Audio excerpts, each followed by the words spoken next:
Welcome to Eklavya Study Point and I am Sachin and in today's video we are going to discuss the chapter Psychology and Sports। ठीक है, physical education का आपका ये 9th chapter है। इसकी easy explanation मैं आज आप सभी को देने वाला हूं, तो चलिए हम वीडियो को स्टार्ट करते हैं। आपको बताना चाहूंगा कि you can follow me on Instagram. If you have any doubt or any query you can ask. My user name is in front of your screens. And if you want to join our telegram group or telegram channel, so you can simply search class 12 ESP new group and you can easily join. And if you want to read notes of this chapter, so you can visit our website www.eklavyastudypoint.com. सो अब हम आगे बढ़ते हैं chapter के introduction की तरफ। जैसा कि हम सभी जानते हैं चैप्टर का नाम है साइकोलॉजी एंड स्पोर्ट्स। ठीक है, psychology refers to a study of human behaviour. ठीक है, जो इंसानों का बिहेवियर होता है उसकी स्टडी को हम साइकोलॉजी कहते हैं। And sports psychology is a सब कैटेगरी ऑफ साइकोलॉजी। ठीक है, मान लो ये साइकोलॉजी है तो इसके अंदर बहुत सी कैटेगरीज आती होंगी, तो इसी के अंदर एक कैटेगरी है हमारी स्पोर्ट्स साइकोलॉजी। ठीक है, स्पोर्ट्स के अंदर साइकोलॉजी को जब हम पढ़ते हैं, यानी कि जो एथलीट्स होते हैं, जो स्पोर्ट्समैन होते हैं, ठीक है, उनके जो बिहेवियरल जो जो मतलब बिहेवियर से रिलेटेड जो चीजें होती हैं वो हम देखने वाले हैं। और अगर हम बात करें पर्सनैलिटी की, तो पर्सनैलिटी से आप क्या समझते हो कि मतलब हम कभी कभार कहते हैं कि उसकी पर्सनैलिटी बहुत अच्छी है, उसकी पर्सनैलिटी बहुत बेकार है। अब ये जो वर्ड पर्सनैलिटी है, ये it is derived from a Latin word persona. Okay, and persona which means mask. अब ये मास्क क्यों यहाँ पे आया है? क्योंकि जो एंशियंट ग्रीस में क्या होता था, जो लोग होते थे वो मास्क पहनते थे जब वो प्लेज में काम करते थे, एक्टिंग करते थे। ठीक है, और thus removing the masks mean showing your true self और your identity। तो एक तरीके से ये पर्सनैलिटी जो है ये मास्क, ठीक है, इससे कहीं ना कहीं मतलब रिलेटेड है, क्योंकि लैटिन वर्ड जो पर्सोना है उसका मतलब मास्क होता है। और एंशियंट ग्रीस के अंदर यही होता था, जो एक्टर्स होते थे वो मास्क पहन के रखते थे, जब वो हटाते थे तो उनकी आइडेंटिटी सबको पता चलती थी। पर्सनैलिटी क्या होती है? ये एक सेट होता है पूरे कैरेक्टरिस्टिक्स का, जिसके अंदर हमारा एटीट्यूड आता है, हमारी हैबिट्स आती हैं, हमारे ट्रेड्स आते हैं।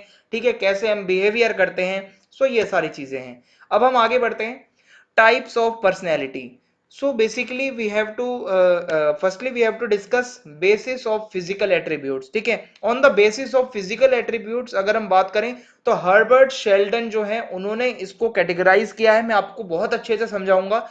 और उसके बाद जो हम अगला जो हम पढ़ेंगे टॉपिक वो होगा बेसिस ऑफ मेंटल एट्रीब्यूट्स। ठीक है, on the basis of mental attributes जो है वो कार्ल जंग जो है उन्होंने फिर उसको कैटेगराइज किया है। आगे मैं आपको दोनों तरीके का समझा दूंगा। पहला अगर हम बात करें अकॉर्डिंग टू शेल्डन, ठीक है, हर्बर्ट शेल्डन के अकॉर्डिंग तीन तरीके की पर्सनैलिटी होती है। ठीक है, याद रखिएगा, ये जो है ये फिजिकल एट्रीब्यूट्स के ऊपर बेस्ड है। ठीक है, यानी कि फिजिकल अपीयरेंस कैसा है। तो पहली है एक्टोमोर्फ, दूसरी है मेसोमोर्फ और तीसरी है एंडोमोर्फ। अब ये तीनों जो है मैं आपको अच्छे से फोटो के साथ समझाता हूं। देखिए, अगर आप यहाँ पे देखेंगे तो ये आपको थोड़ा सा मोटा सा लगेगा, थोड़ा फैट सा दिखेगा, तो ये क्या है, हमारा एंडोमोर्फ है। ठीक है, और उसके बाद ये पतला सा जो आपको दिख रहा है ये एक्टोमोर्फ है। और उसके बाद जो आपको लास्ट वाला दिख रहा है जो एकदम फिट नजर आ रहा है ये मेसोमोर्फ है। तो ये तीन तरीके की पर्सनैलिटी जो है हर्बर्ट शेल्डन ने हमें बताई है। इसके अंदर के जो कैरेक्टरिस्टिक्स हैं वो भी आपको मैं समझा देता हूं। एंडोमोर्फ जो होते हैं वो पियर शेप्ड होते हैं, इनकी शेप पियर के जैसे होती है। ओके, एंड राउंड फिजिक, ठीक है, थोड़े गोल मटोल से लगते हैं। The upper parts of the arms and legs seems to be thicker than the lower parts. ठीक है, नीचे से ज्यादा ऊपर का पार्ट थोड़ा जो है वो ज्यादा मोटा लगता है। ओबेसिटी, ठीक है, ओबेस यानी कि मोटे होते हैं। More fat less muscles, muscles कम होती हैं, फैट ज्यादा होता है। इनके लिए जो सूटेबल स्पोर्ट्स होते हैं वेट लिफ्टिंग और ये सब होते हैं। दूसरा है एक्टोमोर्फ, एक्टोमोर्फ में पतला शरीर होता है। ठीक है, and these people are introverts, ये लोग थोड़े इंट्रोवर्ट्स होते हैं, ज्यादा सोशलाइज नहीं होते। Physically they are always skinny, skinny होते हैं, दुबले पतले, थिन होते हैं। ठीक है, विद नैरो शोल्डर्स, शोल्डर्स बहुत पतले होते हैं, हिप्स भी पतले होते हैं, बहुत ही कम फैट होता है बॉडी के ऊपर। And their personality tends to be self conscious, काफी ये लोग सेल्फ कॉन्शियस होते हैं, सोशली एंशियस होते हैं, ज्यादा मतलब सोशल नहीं होते हैं। ठीक है, सोशलाइज आसानी से नहीं हो पाते, क्वाइट होते हैं, काफी शांत रहते हैं। फिर उसके बाद मेसोमोर्फ, काफी मस्कुलर होते हैं, फैट परसेंटेज बहुत कम होता है बॉडी में, मास ज्यादा होता है। ब्रॉड शोल्डर्स, चौड़े कंधे होते हैं। नैरो वेस्ट, जो कमर है पतली होती है। लिटिल फैट, ठीक है, interested in physical activities, they are always active. ठीक है, तो ये हमारा मेसोमॉर्फ हो जाएगा। आई होप आपको ये समझ में आया होगा। अब जो पर्सनैलिटी का टाइप है अकॉर्डिंग टू कार्ल जंग, ठीक है, जो कि मेंटल एट्रीब्यूट्स के ऊपर ये बेस्ड है पूरी तरीके से, मैं आपको ये भी समझा देता हूं। तो इसमें 3 तरीके के लोग इन्होंने बताए हैं, एक्सट्रोवर्ट्स, इंट्रोवर्ट, एम्बीवर्ट। आपने आई होप एक्सट्रोवर्ट और इंट्रोवर्ट वर्ड कभी ना कभी अपनी लाइफ में जरूर सुना होगा। हम कहते हैं कि मैं काफी इंट्रोवर्ट हूं, ज्यादा बात करना पसंद नहीं, या वो लड़का बहुत एक्सट्रोवर्ट है, सभी से बातें करता है। तो अब यही सब होता है, आइए देखते हैं क्या है इसमें। सो एक्सट्रोवर्ट जो लोग होते हैं वो हाईली सोशलाइज्ड होते हैं, काफी ज्यादा फ्रेंडशिप करना इन्हें पसंद होती है, ब्रॉड माइंडेड होते हैं, ठीक है, expressive and enjoy centre of attention, ठीक है, काफी ज्यादा इनको मजा आता है भाई, एक्सप्रेसिव लोग होते हैं ये, मीट अननोन पीपल इजीली, अनजान लोगों से भी आसानी से मिल लेते हैं, टॉकेटिव होते हैं, काफी बातचीत करते हैं, बातों नहीं होते हैं, ठीक है। अब अगर if we talk about introverts, so ये जस्ट इनके अपोजिट होते हैं, ये सिर्फ अपने में मस्त रहते हैं, interested in their own self, सिर्फ अपने में इनको इंटरेस्ट होता है, रिजर्व्ड होते हैं, काफी ज्यादा मतलब अपने में ही मतलब रहते हैं। फिर उसके बाद है सेल्फ अवेयर एंड इंट्रोस्पेक्टिव, काफी ज्यादा इंट्रोस्पेक्शन करते हैं, take pleasure in reading and writing, reading and writing में इनको काफी मजा आता है। Tend to shy away from public, ठीक है, काफी ज्यादा मतलब शर्माते हैं सोशलाइज होने से, थिंक बिफोर एक्टिंग, कुछ भी करने से पहले सोचते हैं। फिर है एम्बीवर्ट, एम्बीवर्ट क्या है, थोड़ी सी क्वालिटीज एक्सट्रोवर्ट की, थोड़ी सी क्वालिटीज इंट्रोवर्ट की, दोनों का मिक्सअप होता है इनका, ठीक है, एम्बीवर्ट में, ठीक है। A person has a balanced of extrovert and introvert features in their personality. Now, if we talk about third classification, so it is Big Five theory. Big Five theory में आपके 3 से 4 5 कुछ पॉइंट्स होते हैं जो आपको बताते हैं कि किसी की पर्सनैलिटी कैसी है, जिसमें से पहला है ओपननेस, दूसरा है कॉन्शियसनेस, थर्ड है एक्सट्रोवर्जन, फोर्थ है एग्रीबलनेस, और लास्ट है न्यूरोटिक्सिज्म, ठीक है। अब इसको याद करने के लिए आप इसको देखोगे तो OCEAN, ओशियन बन गया, ठीक है। ये फोटो मैंने इसलिए लगाई है साइड में ताकि जब भी अब ये चीज आएगी ओशियन तो आपको याद आ जाएगा कि OCEAN नाम से कुछ हमने 5 थ्योरी के अंदर 5 टॉपिक देखे थे, ठीक है। तो अब मैं वन बाय वन आपको बता देता हूं क्या है। ओपननेस का मतलब है its characteristics are imagination and insight, people high on this trait are creative, जो लोग काफी ओपन होते हैं, काफी क्रिएटिव होते हैं, एडवेंचरस होते हैं, and have a broad range of interest, बहुत से इनके इंटरेस्ट होते हैं। फिर सेकंड था हमारा कॉन्शियसनेस, इसमें क्या होता है, consciousness it's characteristics include high level और थॉटफुलनेस, बहुत ज्यादा जो लोग सोचते हैं, गुड इंपल्स कंट्रोल, ठीक है, इंपल्स कंट्रोल काफी अच्छा, एंड गोल डायरेक्टेड बिहेवियर्स, अपना गोल काफी ज्यादा इनको ध्यान में रखते हुए ये काम करते हैं।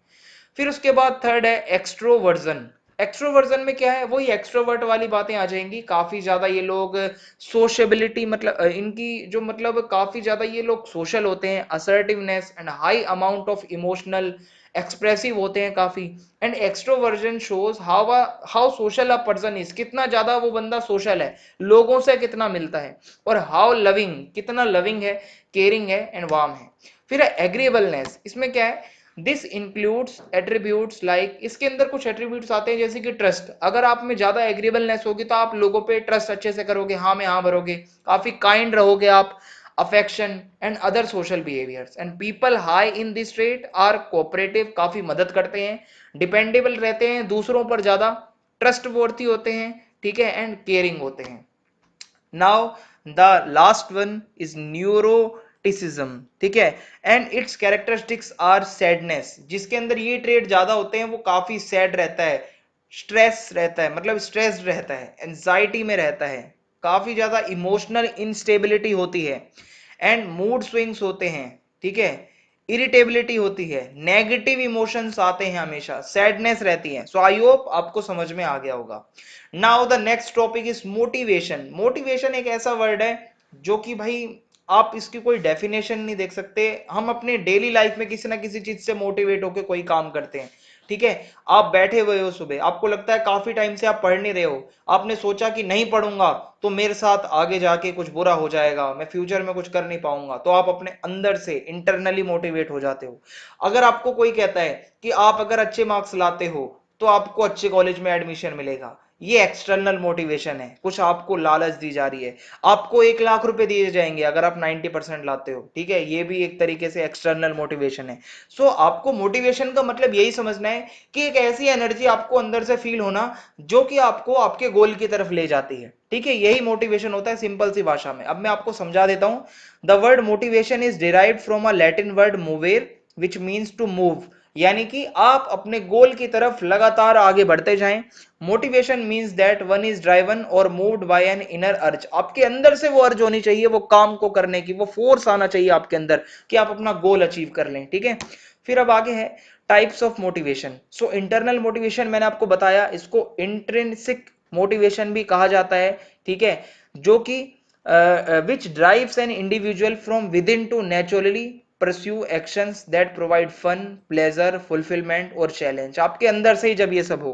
and if an individual's behavior reflects a desire, ठीक है, आपके बिहेवियर में कुछ ऐसा आता है कि आप कुछ पाना चाहते हैं, आप कुछ वो एक्शन को करके एंजॉय मिलेगा आपको, सो आप कंटिन्यूअसली उस एक्टिविटी को करते हैं कंसिस्टेंटली, ओके, क्योंकि आपको एक सेटिस्फेक्शन मिल रही है, तो ये आपका इंटरनल मोटिवेशन मतलब मोटिवेशन हो जाएगा।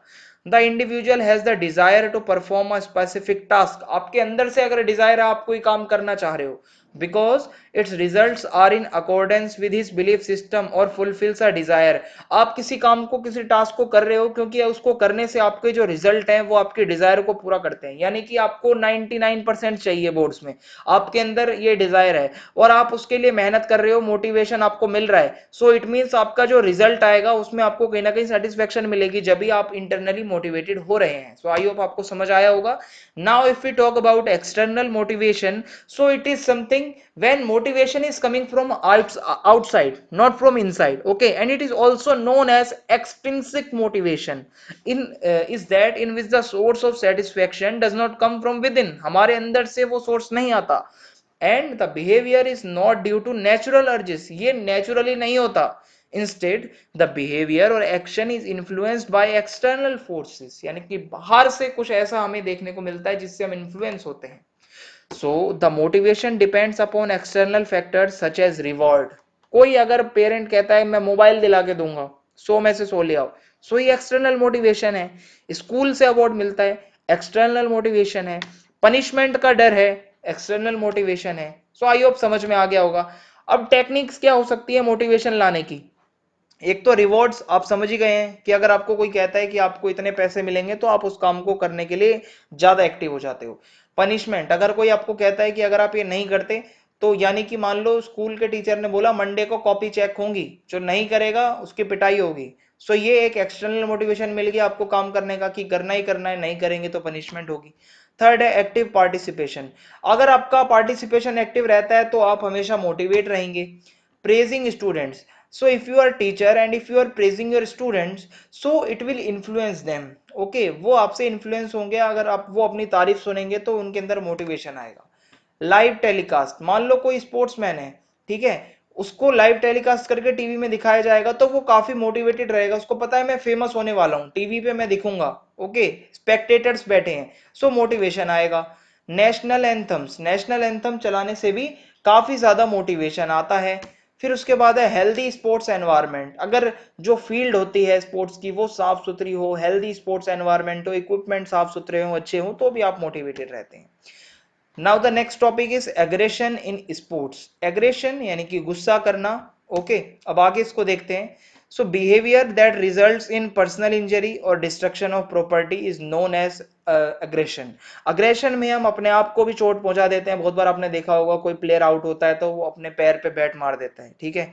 सो यहाँ पे हम समझ सकते हैं, so behavior that results in personal injury or destruction of property is known as aggression. Physical harm, showing unkind or nasty behavior, अगर आप बेकार सा कोई अपना behavior दिखाते हो, सामने वाले को abusing करते हो, गाली गलौज करते हो, so ये भी aggression है। Types of aggression, so there are 3 types of aggression: instrumental aggression, hostile aggression and assertive aggression. So one by one I am going to tell you about every aggression type. So first of all we have to discuss about instrumental aggression. So aggression is being used just as an instrument to gain advantage or win or not because of anger or enmity. सिर्फ और सिर्फ अपने फायदे के लिए यहाँ पे anger दिखाया जाता है, कोई दुश्मनी नहीं दिखाई जाती। So therefore instrumental aggression refers to aggressive behaviour, यानी कि आप मतलब जीतना चाहते हो या आपको पैसा ज्यादा मतलब आपको चाहिए प्रेस्टीज, और कोई आपको अपने फायदे के लिए अगर आप गुस्सा दिखा रहे हो, कोई आपको किसी से दुश्मनी नहीं निकालनी, किसी को हार्म नहीं पहुंचाना, सो ये इंस्ट्रूमेंटल एग्रेशन है। जो एक्सपीरियंस प्लेयर होते हैं वो इंस्ट्रूमेंटल एग्रेशन ही दिखाते हैं, यानी कि वो वैसे नहीं होते कि किसी को जाके वो मतलब लाफा लगा दें, ठीक है, वो they know how to self control. And then the second type of aggression is hostile aggression. Hostile aggression refers to violent and angry behaviour, violent हिंसा करना, where the intent and primary goal is to harm the other, जिसमें goal होता है कि अपने सामने वाले खिलाड़ी को नुकसान पहुंचाओ। In hostile aggression, the main aim is to cause harm or injury to your opponent. इसमें यही मेन harm मतलब जो आप पहुंचाना चाहते हो अपने अपोनेंट को, इंजरी करना चाहते हो। This kind of aggression is usually seen in new players, जो नौ मतलब नए नए प्लेयर्स आते हैं, नौ सीखी होते हैं जिसको हम कहते हैं, जो नया नया सीख के कोई स्पोर्ट्स आते हैं, वो बहुत ज्यादा ऐसा गुस्सा करते हैं। फिर उसके बाद है assertive behaviours. So it is generally seen as a positive form of aggression. In ground, it simply means to stand up for your values in an unthreatening manner and involves the use of legitimate physical or verbal force. Verbally अगर आप किसी को कुछ कहते हैं, sledging होती है cricket में, आपने देखा होगा टेस्ट मैच वगैरह में, मुंह से आप किसी को उकसा रहे हो लगातार, सो ये असर्टिव बिहेवियर होता है। सो इसी के साथ चैप्टर एंड होता है। आप चैनल को सब्सक्राइब करना ना भूलें, ज्यादा से ज्यादा वीडियो को शेयर कर दें, कमेंट करके जरूर बताएं वीडियो आपको कैसी लगी। जय हिंद, जय भारत, बहुत बहुत धन्यवाद आप सभी।